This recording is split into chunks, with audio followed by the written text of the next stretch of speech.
शहर स्वच्छतेसाठी अहिल्यानगर महानगरपालिकेच्या वतीने कचरा संकलनासाठी 80 नवीन घंटागाडी खरेदी करण्यात आल्या असून या घंटागाड्या सध्या शहरातील विविध भागातील कचरा संकलन करत आहेत।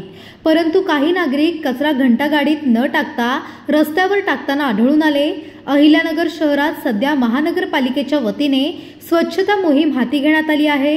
त्या अनुषंगाने महापालिका आयुक्त यशवंत डांगे यांनी नागरिकांना कचरा घंटागाडीत टाकण्याचे आवाहन केले असून जे नागरिक रस्त्यावर कचरा टाकताना आढळून येतील त्या नागरिकांना महापालिकेच्या वतीने 500 ते 1000 दंड ठोठावणार आहे। नुकतेच अहिल्यानगर महानगरपालिकेने एक स्वयंभू ट्रान्सपोर्ट पुणे यांची या शहरातील दैनंदिन कचरा संकलनाकरता नव्याने नेमणूक केलेली आहे। त्यांनी जवळजवळ 80 घंटागाड्या आपल्या शहरामध्ये घरोघरी जाऊन कचरा गोळा करण्यासाठी कार्यान्वित केलेले आहेत।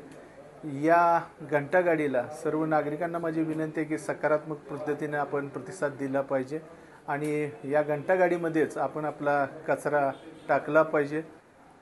काही नागरिक आम्हाला रस्त्यावरती प्लास्टिकच्या पिशवीमध्ये कचरा गोळा करून तो रस्त्यावर फेकून देताना देखील आढळतात। अशी जी लोक काही सापडतील त्यांना आम्ही 500 ते 1000 रुपयेपर्यंतचा दंड निश्चितपणे करू। महापालिकेने आजपर्यंत दंडापोटी फार मोठी रक्कम वसूल केलेली आहे, परंतु आता आम्ही इथून पुढे आम्ही ही घंटागाडीची सुविधा दिल्यानंतर देखील जे नागरिक रस्त्यावर कचरा फेकतील त्यांच्यावरती आम्ही निश्चितपणे कारवाई करू। माझी शहरातील सर्व नागरिकांना विनंती आहे की महापालिकेच्या घंटागाडीमध्ये आपण तो कचरा द्यावा। धन्यवाद।